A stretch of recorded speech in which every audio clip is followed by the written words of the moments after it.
Hello, good morning. I'm James J. with Uptown Pubhouse in Flagstaff, Arizona, and I'm here this morning to let you know about some of the updated policies at Uptown.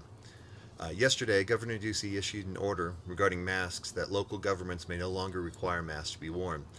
This has caused a bit of an uproar. I've heard folks say that it's about time and overdue, new infection rates are incredibly low.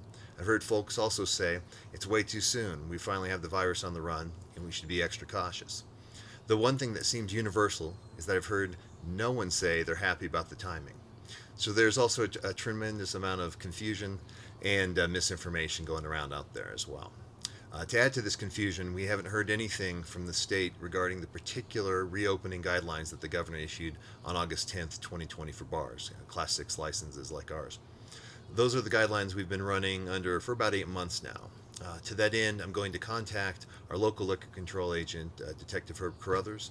He's been great at helping guide a lot of bars and restaurants through changing guidelines. I also want to consult Coconino County Health Department guidelines as well and look for any updates there. So before we make any significant changes, I'll want to get information from both of those very good sources. We've discussed with our staff that it will be equally clunky and stressful coming out of the pandemic as it was going in, and that's where we're at right now. We've all been in survival mode for over 12 months. We've needed to stay healthy and worried about the health of ourselves, our families, friends, co-workers. We've also worried about how we're going to pay our rent, keep a roof over our heads, and keep food in the pantry.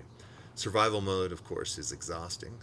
Every single one of us has felt drained and wiped out at some point. If you haven't, then that would be something wrong, right? Everyone's felt exhausted and drained at some point over the last 12 months. So right now we are moving, however, from survival mode into recovery mode.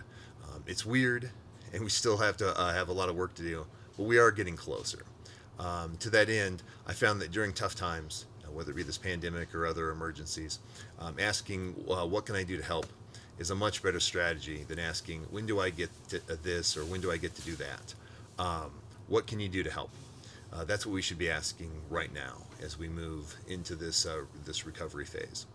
So to that end, I suggest taking a deep breath, listen to voices that aren't fear-driven, and then give a hand wherever you can. So circling back to Uptown and our policies, we will still be wearing masks as a staff. We will still ask customers to wear masks when coming in and being seated. These are all. This has absolutely nothing to do with the governor's orders. We're a private business, so we can do both of those things. And it goes back to sort of the old notion of. In fact, a friend of mine that's an attorney had described. It goes back to the old notion of we reserve the right to refuse service to anyone for any reason. Right, those sort of days. So we'll continue to do that. We will still be seating customers, so how we'd move towards more of a restaurant type of look and having a host up at the front. We'll still be seating customers. Customers will still be required to wear masks if moving outside of their groups or of friends or the groups that you came in with. Also, going to the bathroom, that's a small space where distancing isn't possible, right? So we'll ask that you wear masks when you get up to do that. When customers are seated in their groups, their particular groups, they'll of course need to take off their masks to eat or drink, and that will continue to do that as such. While playing pool, we will no longer ask customers to wear masks while playing. In the first reopening orders in May, this was how it was, and that made a lot of sense to me. The August reopen was the one that changed this, and that didn't make as much sense to me, but we followed it because I signed an attestation with the governor saying I would. So we followed it. But we'll be going back to the strategy, the same sort of strategies in May that seemed to work pretty well then. We will still be running at half capacity, slightly less actually, depending on the type of, how many people in each group come in, so that we can keep the 6-foot distances and the same sort of spacing. So we'll still be doing that. We'll still only have the bar space, the actual copper top bar, open for a limited amount of people, and we'll still have the plexiglass shields in place.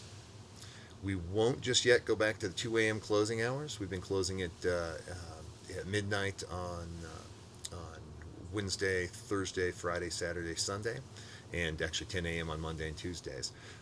So we'll keep those hours in play. Things will be moving quickly because we've all been under a tremendous stress from being in that survival mode that I mentioned. The changes are going to feel big. They're going to feel disruptive. That's completely normal. You're okay. That would if that didn't feel that way, something would be wrong. Okay, we'll be updating these policies regularly.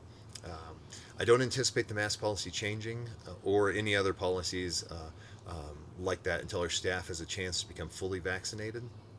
A few of our staff have had both vaccine doses and the 14 days for antibodies to build. Most have had at least one. Some are somewhere in between there. We're working on it as fast as we can. And Arizona has done an amazing job, I think, of getting those vaccines rolled out. Just tremendously good work. So, in closing, let's keep helping each other out. Let's not give in to fear and those sort of voices. And let's see what we can do to help each other out. Thanks. Appreciate your time. Be well.